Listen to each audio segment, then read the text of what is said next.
നാട്ടുരാജാതികൾക്ക് 42ഓളം വരുന്ന നാടുകളായി ഇതിനുള്ളിൽ തന്നെ ചെറിയ ചെറിയ നാടുകളായി വിഭജിച്ച് കൊടുത്തിട്ടുണ്ട്. അപ്പൊ ഈ 42ഓളം വരുന്ന നാടിനും ഓരോരോ തലവൻ ഉണ്ടാവും.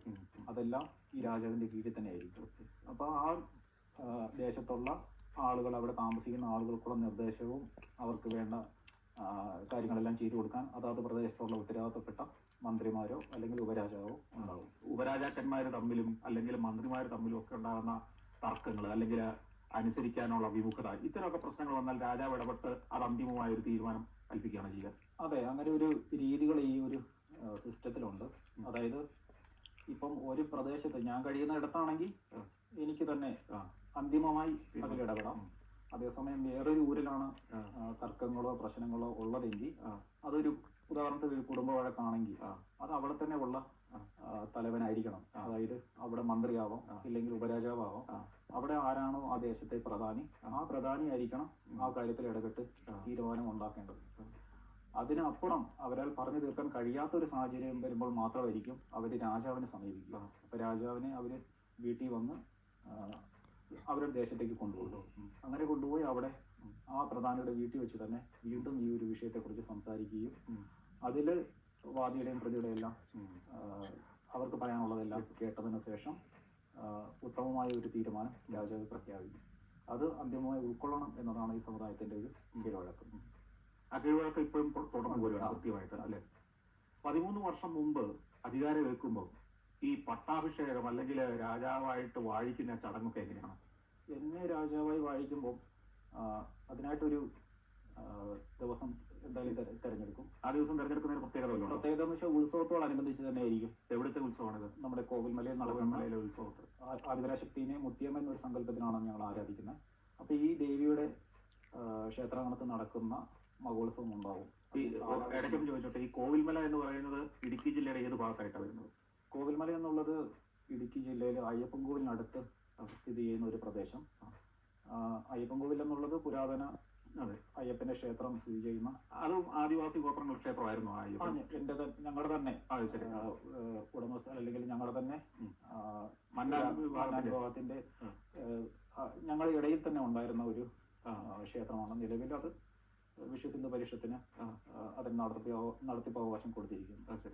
കോവിൽമലയില് ഈ ക്ഷേത്രം ഇപ്പോൾ ഉള്ള ഈ ആദിപരാശക്തി ക്ഷേത്രം, അങ്ങനെ ഒരു ക്ഷേത്രം ഉണ്ടോ? അവിടെ ഉണ്ട്. ആ ക്ഷേത്രം ഇപ്പം മന്നാൻ സമുദായത്തിന്റെ കയ്യിലാണ്, അല്ലെ? അവിടെയാണോ, അവിടെ വെച്ചാണോ ഈ അധികാരം ഏൽക്കലൊക്കെ നടക്കുന്നത്? രാജാവിന്റെ വസതി വെച്ച് തന്നെ ആയിരിക്കും. ക്ഷേത്രവും ഈ കൊട്ടാരവും അടുത്തടുത്ത് തന്നെയാണ്. അപ്പൊ ഈ ക്ഷേത്രാങ്കണത്തിൽ സ്ഥിതി ചെയ്യുന്ന കൊട്ടാരമായതുകൊണ്ട് തന്നെ അവിടെ വെച്ച് തന്നെ ആയിരിക്കും ഈ സ്ഥാനപൂർണ്ണ ചടങ്ങുകളെല്ലാം നടക്കുക. അപ്പൊ ഈ വീടിനുള്ളിൽ തന്നെ അതിന് സെപ്പറേറ്റ് ആയിട്ട് ഒരു ചെറിയൊരു ഹോൾ ഉണ്ടാവും.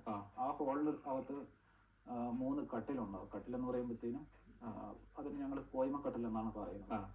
ആ കട്ടിലില് രാജാവിനെ അമർത്തുവാണെങ്കിൽ സ്ഥാനപൂർണ്ണം ചെയ്തതായി കണക്കാക്കപ്പെടും. അപ്പൊ ആ കട്ടിലിന് ഒരു ദൈവികമായ കാഴ്ചപ്പാടും കൂടെ നമ്മൾ കൊടുക്കും. ഈ സമൂഹം അങ്ങനെ ഒരു വിശ്വാസത്തിലും കൂടാണ് ആ കട്ടിലിനെ കാണുന്നത്. അതായത് 3 കട്ടിലില് പ്രധാനമായ ഒരു കട്ടില്, രാജാവിനെ അമർത്തേണ്ട കട്ടിലുണ്ടാവും. ആ കട്ടിലില് ഈ ആദിപരാശക്തിയുടെ ഇരിപ്പിടം എന്നൊരു സങ്കല്പം, ഒരു സിംഹാസനം എന്ന കാഴ്ചപ്പാട്. അപ്പൊ അതില് രാജാവിന് മാത്രമേ അമർത്താൻ കഴിയൂ, അല്ലെങ്കിൽ ഉപരാജാക്കന്മാരെയും കൂടെ അതിലമർത്താം. എല്ലാവർക്കും അതിൽ കയറി ഇരിക്കാനുള്ള അവകാശം ഉണ്ടാവില്ല. അതുപോലെ തന്നെ 2ാമത്തെ കട്ടില് ധർമ്മശാസ്താവിന് അല്ലെങ്കിൽ അയ്യപ്പൻകോവിലുള്ള അയ്യപ്പന്റെ ഇരിപ്പിടമാണ്, സിംഹാസനമാണെന്നൊരു കാഴ്ചപ്പാട്. അതിൽ ഇളയരാജാവും അതിലും ചുരുക്കം ചില മന്ത്രിമാരെയും അതിലമർത്താം. 3ാമത് ഉള്ള കട്ടില് ആയിരിക്കും. അതിൽ പ്രത്യേകമായി ഇരിക്കേണ്ട മന്ത്രിമാരുണ്ടാവും. അവരെ മാത്രമേ അതിലും അമർത്താൻ സാധിക്കുകയുള്ളൂ. അപ്പൊ ഇങ്ങനെയാണ് ഈ ഒരു സ്ഥാനപൂർണ്ണ ചടങ്ങ് നടക്കുന്നത്.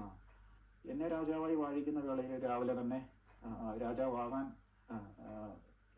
തെരഞ്ഞെടുക്കുന്ന ആളെ അന്ന് രാവിലെ തന്നെ വേണ്ടപ്പെട്ട ഒരു മന്ത്രി ഉണ്ടാവും. ഇടാടൻ എന്നാണ് ആ മന്ത്രിയുടെ സ്ഥാനപ്പേര്.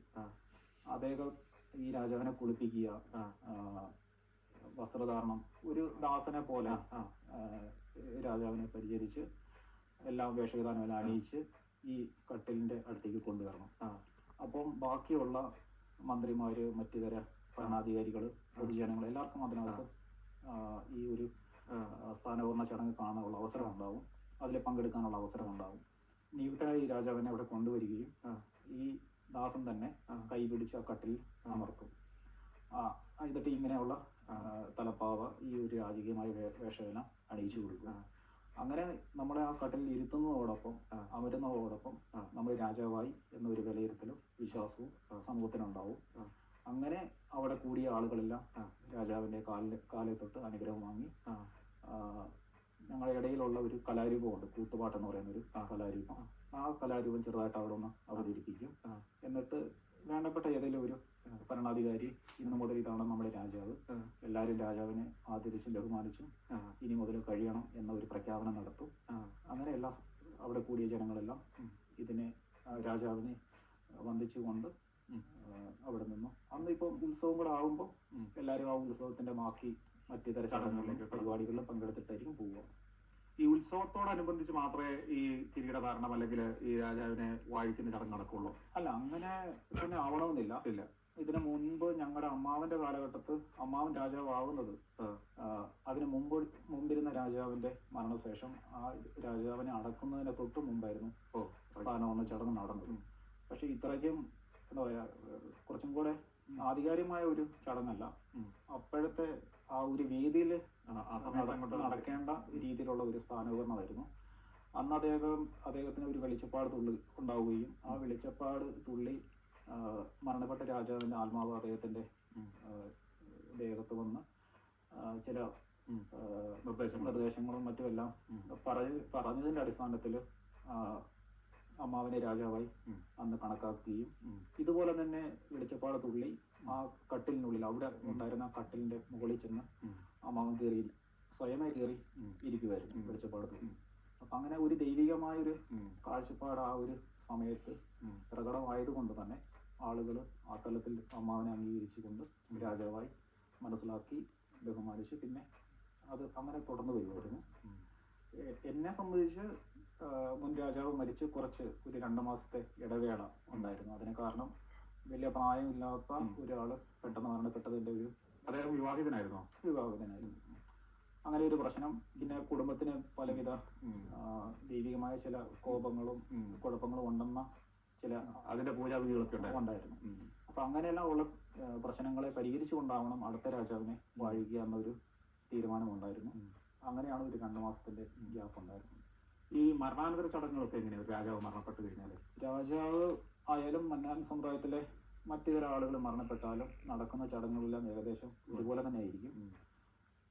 ഒരു വ്യക്തി മരിച്ചു കഴിയുമ്പോൾ, ഉദാഹരണത്തിന് ഒരു ഭർത്താവ് മരണപ്പെട്ടു കഴിഞ്ഞാൽ അദ്ദേഹത്തിന്റെ മരിച്ചടക്കിന് മുമ്പ് തന്നെ മക്കളെ കൊണ്ടോ കുടുംബാംഗങ്ങളെ കൊണ്ടെല്ലാം കാല് തൊട്ട് അനുഗ്രഹം വാങ്ങുന്ന ഒരു ചടങ്ങ് നടക്കും. അതിനുശേഷം അടക്കാനുള്ള സ്ഥലത്തേക്ക് കൊണ്ടുപോയി അടക്കിയതിനു ശേഷം ഭൂമിയിൽ സംസ്കരിക്കുകയാണ് സംസ്കാര വേദിയിലേക്ക് കൊണ്ടുപോയി അവിടെ സംസ്കാരം നടത്തിയതിനു ശേഷം പ്രധാനികളെല്ലാം അവിടെ ഉണ്ടാവും. സ്ത്രീകൾ വന്നിട്ടുണ്ടെങ്കിൽ അവർക്ക് അതിന് കുറച്ച് നേരം മാത്രം അവർക്ക് സമയം അവിടെ ചെലവാക്കാം. അതിനുശേഷം അവരെ പറഞ്ഞിരിക്കും. അപ്പൊ മരണപ്പെട്ട ആളുടെ ഭാര്യയും അവിടെ വരാവുന്നതാണ്. വന്നതിന് ശേഷം അവരെ കൊണ്ടുപോകും, തിരിച്ചു വീട്ടിലേക്ക് കൊണ്ടുപോയി നാത്തുമാര് മരണപ്പെട്ട ആളുടെ സഹോദരിമാര് കൊണ്ടുപോയി കുളിപ്പിച്ച് അവിടെ ഇരുത്തും, വീട്ടില് ഇരുത്തും.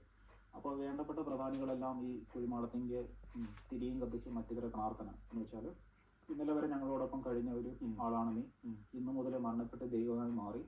അപ്പൊ അതുകൊണ്ട് തന്നെ ഇന്നു മുതൽ ഞങ്ങളെയും കുടുംബത്തെയും ഭാര്യ എല്ലാരെയും കാത്തോണം, ആർക്കും ഒരു ഉപദ്രവം ഉണ്ടാവും. രാജാവിന്റെ കാര്യത്തിൽ മാത്രമാണ് ഇങ്ങനെ, എല്ലാവരുടെയും എന്ന സങ്കല്പത്തിലാണ്.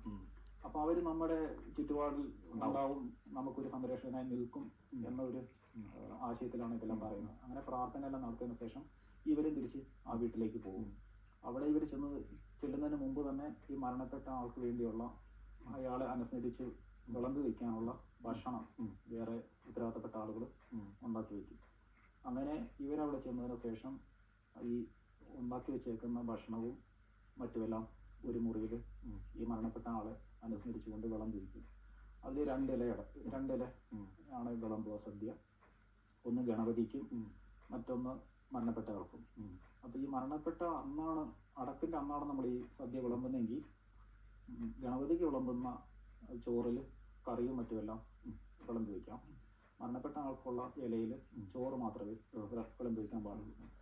അങ്ങനെ വിളമ്പി വെച്ചതിന് ശേഷവും ഒരു പ്രാർത്ഥന നടത്തും. ഇത് തന്നെയാണ്, ഭാര്യയെയും മക്കളെയും കുടുംബത്തെയും ഞങ്ങളെല്ലാവരെയും കാത്തുകൊള്ളണം, ഞങ്ങളെ ആരെയും പീഡിപ്പിക്കരുത്, ഭീഷണിപ്പെടുത്തരുത്, ഇങ്ങനെയെല്ലാം ഉള്ള എല്ലാവർക്കും ഒരു അനുഗ്രഹം തന്ന് മാത്രമേ നിലകൊള്ളാവൂ എന്ന് പ്രാർത്ഥിക്കും. അതിനുശേഷം ആ ഇല അവർ ഭക്ഷണം കഴിച്ചു കഴിഞ്ഞു എന്ന ഒരു സങ്കല്പത്തിൽ കുറച്ചു നേരം കഴിഞ്ഞതിന് ശേഷം ആ ഇലയെല്ലാം ചോറും മറ്റുമെല്ലാം എടുത്ത് മാറ്റിയതിനു ശേഷം ആ മുറിയിൽ തന്നെ ഒരു പായ് നാട്ടുമാർ വിരിച്ചിടും. ഈ മരണപ്പെട്ട ആളുടെ സഹോദരിമാർ ആരെങ്കിലും ആവാം, അവർ ഒരു പായ് വിരിച്ചിട്ടിട്ട് അതിൽ പിന്നെ ഷീറ്റ് വിരിച്ച് ഈ മരണപ്പെട്ട ആളുടെ ഭാര്യനെ അതിലമർത്തും. അതായത് മരണപ്പെട്ട ആളുടെ സാന്നിധ്യം ഇന്നു മുതൽ ഇവിടെ ഉണ്ടാവും എന്നൊരു കാഴ്ചപ്പാട്. അങ്ങനെ മരണപ്പെട്ട ആൾക്കുള്ള ഒരു ഇരിപ്പിടം അല്ലെങ്കിൽ അയാൾക്ക് ഉപയോഗിക്കാനുള്ള ഒരു മുറിയായി എന്ന ഒരു തലത്തിൽ ഇത് ആ മുറിയായി മാറും. അപ്പം ഇയാളെ അനുസ്മരിച്ചുകൊണ്ട് ഈ ഭാര്യ 7 ദിവസവും പിന്നീട് കുളിക്കാൻ പറ്റില്ല. പ്രാഥമിക ആവശ്യങ്ങൾക്ക് മാത്രമേ പുറത്തു പോകാനോ വരാനോ കഴിയുള്ളൂ. അല്ലാത്ത സമയങ്ങളിലെല്ലാം ഈ മുറിക്കകത്ത് തന്നെ, ഈ പായിൻ്റെ സമീപത്ത് തന്നെ അവരുടെ സമയം ചെലവാക്കണം. അങ്ങനെ 7 ദിവസം വരെ ഇവരവിടെ തന്നെ ഇരിക്കും. 7ാമത്തെ ദിവസമായിരിക്കും മരണാന്തര ചടങ്ങ് നടത്തുക. ഈ ഭാര്യയ്ക്ക് പക്ഷേ 3 വർഷം വരെ ഈ ഒരു വിധവ എന്ന ഒരു സങ്കല്പത്തിൽ ജീവിക്കണം. 3ാം വർഷമായിരിക്കും ഇവരുടെ പരിപൂർണമായ ഈ മരണാന്തര ചടങ്ങുകൾ തീർക്കുക. അങ്ങനെ 3ാം വർഷം ഇതേ ചടങ്ങ് നടത്തുകയും അവസാനം ഇവരുടെ വിധവ എന്ന സങ്കല്പം അവിടെ കൊണ്ട് അവസാനിപ്പിക്കുകയാണ്. അങ്ങനെ ചടങ്ങെല്ലാം നടത്തി സദ്യയെല്ലാം വിളമ്പി വെച്ചതിന് ശേഷം നാത്തുമാർ ഇവർക്ക് പൂ അണിയിച്ചു കൊടുക്കും, കുങ്കുമം ചാർത്തി കൊടുക്കും, വളയിട്ട് കൊടുക്കും, മാല അണിയിച്ചു കൊടുക്കും, കമ്മൽ ഇട്ട് കൊടുക്കും, സർവത്ര അലങ്കാര വസ്തുക്കളെല്ലാം ഇട്ട് കൊടുത്തതിന് ശേഷം ഒരു സാരി നൽകും അവർക്കായി. അപ്പോൾ ഈ വിധവയായ ഈ സ്ത്രീ അവർക്ക് ഭർത്താവിൻ്റെ വീട്ടുകാർക്ക് പായ ഒരു സമ്മാനമായി കൊടുക്കണം. ഇങ്ങനെയുള്ള ചടങ്ങുകൾ നടത്തി അവരുടെ പരിപൂർണമായ മരണാന്തര ചടങ്ങുകൾ അവസാനിപ്പിച്ച് അന്നത്തോടുകൂടി വിധവ എന്ന ഒരു സങ്കല്പത്തിൽ നിന്ന് അവർക്ക് മുക്തി നൽകും. അതൊരു വലിയ പ്രായമാകാത്ത ഒരു സ്ത്രീയാണെങ്കിൽ അവർക്ക് പുനർവിവാഹം നടത്താം. ഇങ്ങനെയാണ് ഈ മരണാന്തര ചടങ്ങുകൾ നടക്കുന്നത്.